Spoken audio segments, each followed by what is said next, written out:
ऐसा तो नहीं है कि पहले बार भारतीय टीम इस स्थिति के अंदर है जहां मस्ट विन सिनारियो है उनके सामने एंड फिर से सामने चुनौती है ऑस्ट्रेलिया से। ऐसा पहले भी हुआ है, इनफैक्ट बहुत सालों से हुआ है, बहुत सारे विश्व कप में भी हुआ है और मैं भी उस विश्व कप का पार्ट रही हूं जहां ऐसी स्थिति रही है हमारे सामने, चाहे ऑस्ट्रेलिया हो, चाहे न्यूजीलैंड हो या जो भी टीम हो। लेकिन एक बार फिर भारतीय टीम अपने आप को उस स्थिति में पाती है।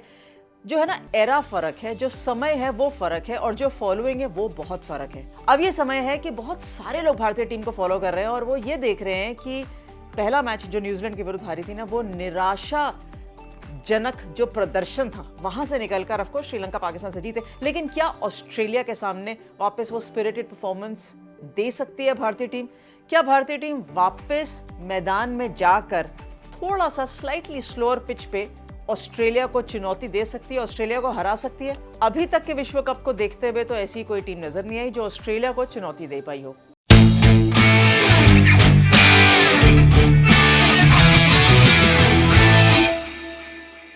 स्वागत है आपका डिफरेंट स्ट्रोक्स के अंदर। अब क्योंकि यह स्थिति वापस से भारतीय टीम के सामने है, तो चलिए सबसे पहले देखते हैं कि भारतीय टीम का जो स्क्वाड है उसमें कितने बदलाव किए। भारतीय टीम ने शुरुआत करी थी जब पहले मुकाबले में पूजा वस्त्रकर के साथ उतरे थे मैदान के अंदर न्यूजीलैंड मैच में, फिर अगेंस्ट पाकिस्तान एंड श्रीलंका पूजा दिखी नहीं, सजना सजीवन को मौका मिला था। और जहां तक लगता है कि क्योंकि अगला मुकाबला दैट इज अगेंस्ट ऑस्ट्रेलिया, वो मुकाबला पहली बार भारतीय टीम शारजा के मैदान में मुकाबला खेलेगी। और अभी तक जो देखा गया है कि शारजा की पिच लो एंड स्लो है, बट मैं आपको ये बता दूं, पिछले 2 मैचेस जो मैंने शारजा में कवर किए हैं, चाहे वो वेस्ट इंडीज खेल रही हो बांग्लादेश के विरुद्ध या वो न्यूजीलैंड का मुकाबला हो श्रीलंका के विरुद्ध, जो पिच थी, खैर वो सेम पिच पे खेले थे दोनों मुकाबले, वो पिच इतनी खराब नहीं थी, ना तो वो इतनी स्लो थी। एक मुकाबला शाम का था, एक मुकाबला दोपहर का था, ना वो पिच इतनी स्लो थी, ना वहां पर शॉट मेकिंग इतना मुश्किल था। जहां तक बात आती है इंडिया और ऑस्ट्रेलिया के मुकाबले की, तो मुझे लगता है पिच चेंज होगी, लेकिन वो पिच भी बहुत ज्यादा डिफरेंट नहीं होनी चाहिए। फाइनल ऑफ कोर्स जो मैच देखेंगे या खेलेंगे वहां पता चलेगा। लेकिन अगर पिच के अंदर थोड़ा सा उछाल कम है इन कंपैरिजन टू दुबई, लेकिन अगर कंसिस्टेंट उछाल है और पेस ऑफ द सरफेस अच्छी है, जो कि मुझे लगा कि बैटिंग कंडीशंस उस शारजा के पिच पे बेहतरीन थे, अच्छे थे, पहले के मुकाबलों से बेटर थे, तो मुझे लगता है कहीं ना कहीं भारतीय टीम के लिए वो फायदा ही है। उसका कारण यह है कि भारतीय बल्लेबाज जो है वो पसंद करते हैं एक अच्छी पिच पे खेलना, ताकि उनके शॉट्स लग सकें, गेंद बल्ले पर ज्यादा बेटर आ सके, वो थ्रू द लाइन शॉट्स खेल सके, चाहे वो ओपनर्स हो चाहे वो मिडिल ऑर्डर हो, उनके लिए मुझे लगता है कंसिस्टेंट बाउंस वाली पिच थोड़ा ज्यादा फायदेमंद साबित होती है। चलिए, ये चीज तो हुई पिच की बात। दूसरी चीज, भारतीय टीम की स्ट्रेंथ क्या है? स्ट्रेंथ ये है कि अगर पूजा वस्त्रकर अवेलेबल नहीं रहती हैं या वो अवेलेबल रहती भी हैं, तो क्या वो खेलेंगी? मुझे नहीं लगता। मुझे लगता है भारतीय टीम उसी सेम 11 के साथ जाएगी, क्योंकि स्पिनर्स में दीप्ति शर्मा, श्रियंका पाटिल, एस आशा तीनों हैं और मुझे लगता है वो तीनों खेलेंगे। राधा यादव का ऑप्शन है जरूर, जो कि ले सकती है भारतीय टीम, सजना की जगह अंदर राधा यादव को ला सकती है, तो आपको कहीं ना कहीं एक अच्छा फील्डर, एक डिसेंट बॉलर और एक बैटर भी मिल सकता है। जितनी बारी संजना की आएगी उतनी बारी राधा भी बैटिंग कर सकते हैं।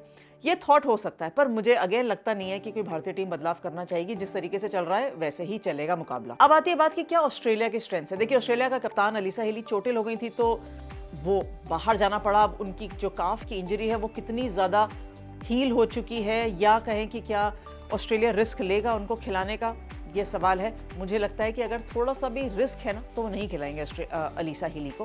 तालिया मिकरा है, वो कप्तानी कर लेंगी, और ऑस्ट्रेलिया के पास खिलाड़ियों की शॉर्टेज तो है नहीं, वो जिसको भी खिलाएंगे वो भी एक मैच विनर ही रहेगा।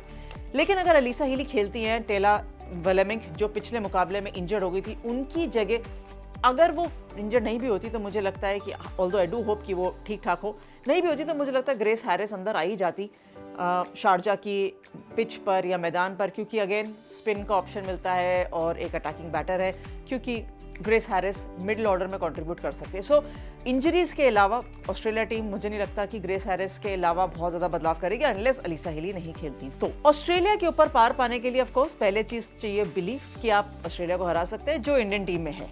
कमी नहीं है बिलीफ की, क्योंकि इंडिया ज्यादातर अपनी बेस्ट परफॉर्मेंस ऑस्ट्रेलिया के विरुद्ध देता है और देता आया है। ये बात मैं बिल्कुल मानती हूँ कि हम जीतने में इतने ज्यादा कामयाब नहीं रहे जितना हम चाहते हैं या हम जितनी कोशिश करते रहते हैं, लेकिन देखिए सबसे अच्छी टक्कर तो है ना, वो इंडिया ही देती है ऑस्ट्रेलिया को। तो मुझे लगता है बिलीफ तो भारतीय टीम के पास रहेगा, क्योंकि वो खुद चाहती है इस टूर्नामेंट के अंदर वापस इंप्रेशन बना के आना, एंड जो एक्सपेक्टेशंस हैं prior to the start of the tournament और जो थ्रू द टूर्नामेंट वो एक्सपेक्टेशन ये है कि भारतीय टीम अच्छा खेलेगी। अब आते हैं विश्वास की बात। देखिए, हमने जब सवाल पूछा था आपको कि क्या लगता है, तो ज़्यादातर लोगों ने सवाल नहीं ओपिनियंस दिए थे, जो कि मैं बहुत ज़्यादा वैल्यू करती हूँ, क्योंकि उन ओपिनियंस में ही उनकी फीलिंग भी दिख रही थी और उनके जो है सजेशंस भी दिख रहे हैं। बिल्कुल, मैं बिल्कुल मानती हूँ कि बिलीफ होना चाहिए, माइंडसेट होने चाहिए। इनफैक्ट ओपनर्स को वैसे ही खेलना चाहिए जैसे वो आज तक खेलते हैं, अपनी अप्रोच चेंज नहीं करनी चाहिए। और अगेंस्ट इनफैक्ट पिछला जो मुकाबला श्रीलंका के विरुद्ध खेले थे, 90+ पार्टनरशिप भी थी शेफाली और स्मृति की। मैं समझती हूँ 90+ भी ना हो, लेकिन अगर 50+ पार्टनरशिप भी हो और वो विस्फोटक हो, वो फास्ट पार्टनरशिप हो, तो ज़्यादा इम्पैक्ट क्रिएट कर पाएगी। क्योंकि ऑफकोर्स स्टार्ट ज़रूरी है, मिडिल ऑर्डर भी ज़रूरी है, पर स्टार्ट बहुत ज़्यादा ज़रूरी है। बीच में अगर हरमनप्रीत कौर के साथ अगर ऑफकोर्स सजना खेलती हैं, वो चल जाती है, दीप्ति शर्मा का बल्ला चल जाता है, तो अगेन मिडिल ऑर्डर में संभाला जा सकता है। टारगेट जी, ये एक सवाल रहेगा कि भारतीय टीम अगर बैटिंग करती है तो क्या सोचेगी, क्योंकि ऑफकोर्स ऑस्ट्रेलिया ने पहले यहाँ बैटिंग करी है, 148 रन बनाए थे न्यूजीलैंड के विरुद्ध, और वो काफ़ी थे क्योंकि न्यूजीलैंड तो 88 पे ही निपट गई थी।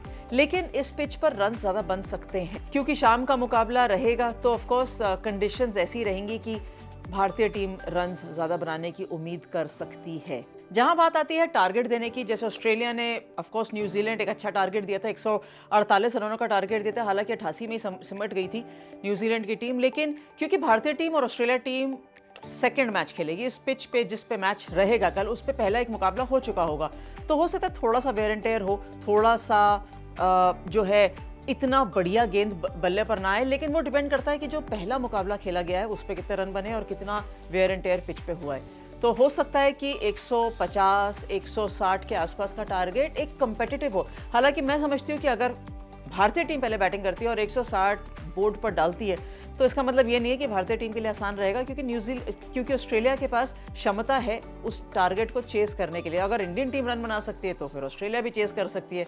लेकिन अगर ऑस्ट्रेलियन टीम 160, 170 बनाती है, तो क्या भारतीय टीम चेस कर सकती है? नहीं, वो सवाल है, क्योंकि ऑफकोर्स वहाँ दबाव जो है ना सबसे बड़ा रोल प्ले करेगा, प्रेशर वो सबसे बड़ा रोल प्ले करेगा। इसके अलावा हमने सवाल पूछे थे, हमने ऑफकोर्स ये पूछा था कि आप अपने सवाल भेज सकते हैं। तो यहाँ पर सबसे पहले ऐश 21 का एक सवाल है, what is the strength of India versus Australia? क्या माइंड गेम? बिल्कुल माइंड गेम है। बिलीफ जो मैंने पहले कहा वो सबसे ज़्यादा आवश्यक है कि भारतीय टीम कैसे विश्वास रखती है अपनी स्किल के ऊपर। क्योंकि देखिए, माना कि श्रृंखला 2-1 से ऑस्ट्रेलिया जीती थी या ज़्यादातर ऑस्ट्रेलिया जीती है, लेकिन कहीं ना कहीं एक मुकाबला विश्व कप में बहुत इंपॉर्टेंट रहता है जीतने के लिए, ये विश्वास अपने आप को दिलाने के लिए कि हम अच्छे हैं। भारतीय टीम है तो अच्छी ना, खराब टीम तो नहीं है ना। तो वो छोटी छोटी चीज़ें हैं जो टाइटन अप कर लेंगे, बैटिंग, बॉलिंग, फील्डिंग, बिलीफ वगैरह वगैरह, तो उसमें काफ़ी हद तक भारतीय टीम को मदद मिल जाएगी। दूसरा सवाल सचिन चौधरी का है कि what changes India can make? मैं समझती नहीं हूँ कि कोई ज़्यादा बदलाव होगा। अगर पूजा वस्त्रकर फिट भी है ना, तो मुझे नहीं लगता कि भारतीय टीम जाना चाहेगी। हालांकि वो टॉस के बाद पता चल जाएगा कि क्या टीम है, लेकिन जिस टीम के साथ खेलती आई है मुझे लगता है उसी टीम के साथ भारतीय टीम चलेगी। देखिए, ऑस्ट्रेलिया के से चुनौती अगर भारतीय टीम ने पार पा ली तो यकीनन एक बहुत बड़ा मुकाबला हो जाएगा। अभी तक हमने टूर्नामेंट में अपसेट नहीं देखे, अभी तक हमने टूर्नामेंट में उसी तरीके का फ्लो देखा है जो एक्सपेक्टेड रहा है। एक अच्छी टीम एक higher rank team lower rank team को हरा देती है और आगे मैच बढ़ जाता है, और अभी तक ऐसे कोई क्लोज फिनिशेस भी नहीं देखे। ये इंडिया और ऑस्ट्रेलिया का जो मुकाबला है ना, इस टूर्नामेंट को बहुत अच्छे तरीके से हाईलाइट कर देगा अगर इस टूर्नामेंट में उसी तरीके से रन्स बन गए और भारतीय टीम जीत गई जिस तरीके से हम चाहते हैं। हमारी बात हो रही ना, हमारी उम्मीदें हैं, हम सिर्फ चाहते हैं कि इंडिया जीते। हालांकि cricket should be the real winner, लेकिन India should also end up on the winning side. इससे ज़्यादा हमारी और कोई मांग नहीं है। आपकी कुछ है? कोई बात नहीं, हमारी मांग आपसे सिर्फ ये है कि आप लाइक, कमेंट, शेयर जरूर करिएगा and do subscribe to different strokes. Thank you very much for watching the channel.